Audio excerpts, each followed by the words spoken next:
Agora aqui no estúdio do Bom Dia, eu recebo o secretário de Saúde do Estado, Carlos Lula. Secretário, bom dia. Bom dia. Secretário, em relação aos leitos preparados para uma situação, caso venha acontecer, nós não temos nenhum caso ainda confirmado no Estado, mas essa estrutura já está montada, preparada, pronta para uma situação como essa? Então, isso é importante. A gente já está fazendo o preparo da parte hospitalar para os eventuais casos que surgiram no Estado. A gente está se preparando para ter uma grande epidemia, para ter pelo menos 3 mil casos no Estado. Esse é o que a gente está preparando de leito. Então, a gente está preparando já 20 leitos de UTI no Hospital Carlos Macieira, extras, são leitos extras voltados exclusivamente para o Covid-19. A gente está trabalhando em regime de 24 horas, em turnos de manhã, de tarde, de noite e de madrugada, ampliando 50 leitos no Hospital Genésio Rego, na Vila Palmeira, também ficarão exclusivos para o Covid-19. Em precisando, a gente vai interditar um andar inteiro do Hospital Carlos Macieira e fazer enfermarias com 71 leitos voltados só para a doença também, além de leitos em Imperatriz. A gente está alocando 10 leitos da rede privada em Imperatriz, 10 leitos de UTI com isolamento, para que a gente tenha também o uso exclusivo para essa finalidade. Então, a gente vai ter aí, Adalberto, entre 120 e 160 leitos voltados exclusivamente para o combate à doença, caso haja uma grande epidemia no Estado. A gente está se preparando para o pior cenário. A gente ainda é um dos poucos estados da federação, já são 15 estados no dia de ontem. Esses dados que a gente estava vendo, eles já multiplicaram. Por exemplo, Recife tinha até ontem cedo 9 casos confirmados, hoje já são 20 casos confirmados. Os números estão se multiplicando muito rapidamente. É só lembrar, a gente está em 200 casos, que é a proporção do que teve a Itália na primeira semana. Logo depois virou 2 mil casos na outra semana, 10 mil casos na terceira semana. Então, só para a gente ter noção da doença, essas medidas de precaução que a gente está tomando aqui, que a Itália não tomou no primeiro momento, elas são necessárias, evitar contato social, para que a gente não tenha essa disseminação da doença. Secretário, o decreto saiu na noite de ontem em relação às escolas, a suspensão das atividades nas escolas da rede pública, privada também, na rede municipal, nas universidades, mas é preciso deixar claro para as pessoas que não é um período de férias, né? Aliás, quero fazer uma observação aqui, nós estamos ao vivo também na Rádio Difusora FM para todo o Maranhão nesse momento, mas aí eu repito, não é férias, quer dizer, os pais precisam ter esse cuidado, as pessoas precisam ter esses cuidados para evitar exatamente que se tenha o que não se quer, que é um grande número de pessoas concentradas em um único lugar. Não são férias, eu agradeço e quero pedir aos ouvintes também da rádio, que estão nos escutando, não só os telespectadores, se houver alguma escola que esteja descumprindo essa regra, todas as escolas, todas as universidades também, obviamente também curso pré-vestibular, ontem dono de curso pré-vestibular começaram a me ligar, entrar em contato, perguntando, e curso pré-vestibular vai parar? Lógico, também para. Todas, públicas e privadas, todas as escolas, se tiver alguma escola que esteja descumprindo a regra, nos avise por meio das redes sociais, nós vamos tomar medidas. Hoje a gente vai estar fazendo o Blitz no PROCON, junto com a Blitz da Vigilância Sanitária, em alguns bares em São Luís. Por quê? Não são férias, é período de isolamento social. Não é para a gente estar levando nossa criança no shopping, não é para estar levando nossa criança no parque, é para ficar em casa. É medida de isolamento social necessário só por um momento para a gente conseguir conter a doença. Porque veja só, Adalberto, não faz sentido eu ter imagem de ontem de bares lotados, onde uma pessoa estava praticamente em cima da outra. Não faz nenhum sentido. Não é para isso que a gente está paralisando aula nas universidades. Não é para essa finalidade. É para as pessoas ficarem em casa. É ter um pouquinho menos de egoísmo. Agora a gente tem que pensar coletivamente. É um período de restrição que a gente vai ter de passar para conter a doença. Depois isso volta à normalidade. Muito pior é a gente ter que te contabilizar centenas de mortes todos os dias. O sistema da Itália de funerária entrou em colapso, porque não consegue enterrar tanta gente. Então, esse quadro que a gente não quer no país. O sistema de saúde está preparado? Está. Mas a gente precisa agora da sociedade do nosso lado para que a gente tenha condição de enfrentar a doença.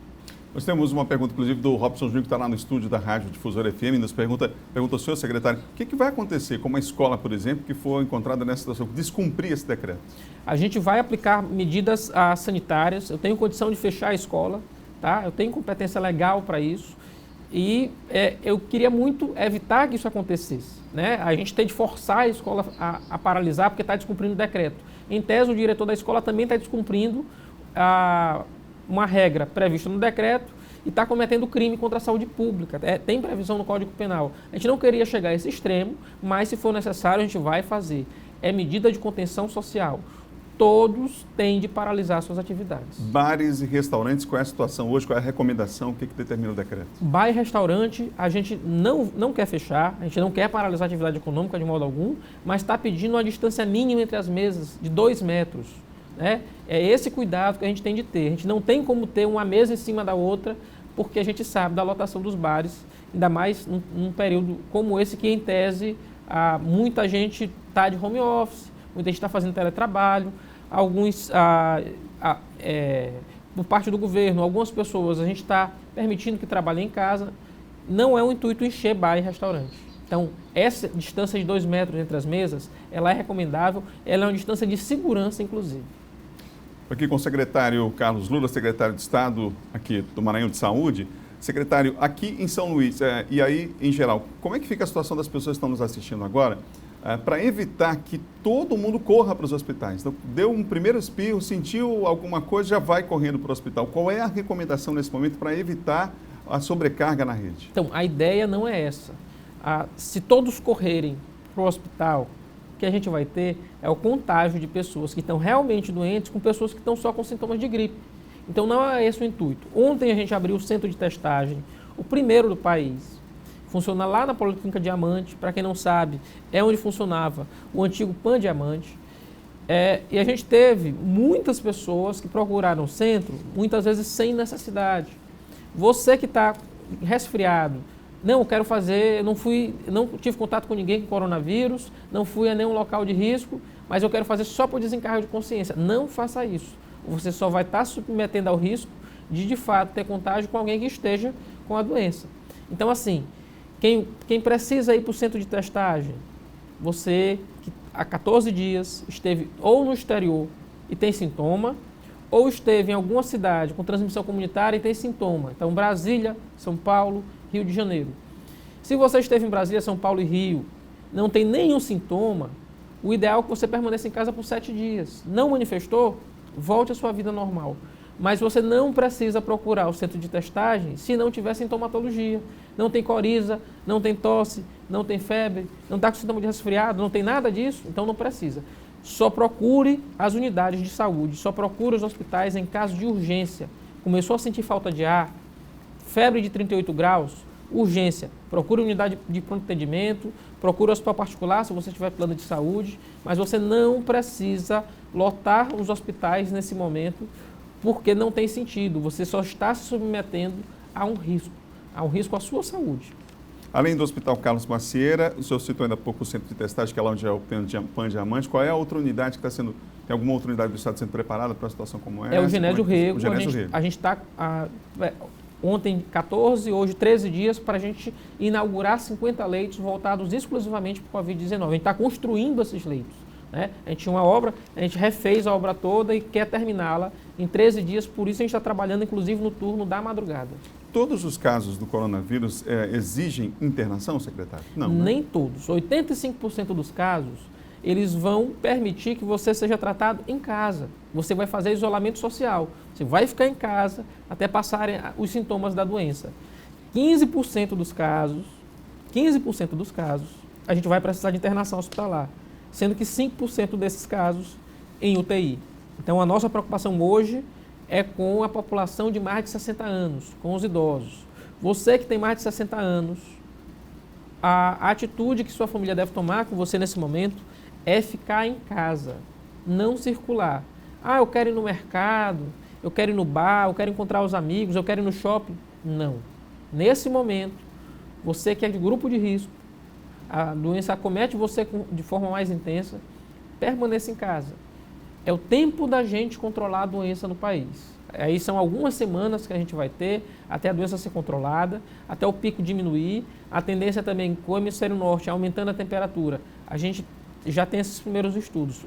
A tendência é que a doença diminua a intensidade. Então a gente pede para a população acima de 60 anos, permaneçam em suas residências. Nada de estar circulando no mercadinho, fazendo supermercado, indo no shopping. Peça ajuda para alguém que possa fazer essa atividade com você. Um período aí de adaptação, não é? como tudo na vida. Secretário, o H1N1, como é que está a situação aqui no estado em relação? O H1N1, nós temos 15 casos confirmados, mas já tivemos 5 óbitos. Isso quer dizer que provavelmente a gente tem subnotificação, Adalberto. A gente tem muitos casos em que há testes ainda sendo feitos e a medida serve para todo mundo. Se a gente toma esse cuidado, a gente tem restrição na escola e também tinha essa dúvida nas escolas, né? Tinha essa temeridade de que acontecesse mais casos de H1N1 nas escolas, essa medida serve também para conter a transmissão dessa doença, porque o contágio é da mesma forma do coronavírus. Agora, importante, hoje eu estou pedindo autorização do Ministério da Saúde, a gente vai antecipar a vacinação para as crianças, tá? De 6 meses a 6 anos. Então, qual é o quadro? O quadro é que a vacinação começa dia 23, agora de março, segunda-feira que vem, para influenza. Vacinando contra a gripe, você se vacina, se protege contra H1N1. O primeiro grupo prioritário são os idosos, tá? Por recomendação do Ministério. Mas eu estou pedindo autorização do Ministério para, além dos idosos, a gente também está vacinando logo nesse primeiro momento as crianças, que ficariam só para o segundo momento a partir de meados de abril. Então, está antecipando, tá? Vou comunicar ao Ministério, vou fazer o aviso por meio das redes sociais, mas a gente vai antecipar a vacinação das crianças para o dia 23 de março, juntamente com os idosos. Secretário, obrigado pela entrevista aqui na Rádio Difusora FM e na TV Difusora também. A gente fica aqui, claro, torcendo para que as pessoas, o fundamento de tudo, né? Pensem em si, com certeza, mas pensem no outro nesse momento, né? Que pensem na coletividade, que a gente passe por esse momento. Com certeza, Adalberto, eu quero tranquilizar a população, dizer que a gente está se preparando, o sistema de saúde está preparado, hoje a gente tem reunião com todos os diretores do Estado, a gente vai preparar a capital e o interior para isso, e tenha certeza, o sistema de saúde do Maranhão, ele está preparado para cuidar de você. Obrigado, secretário, mais uma vez.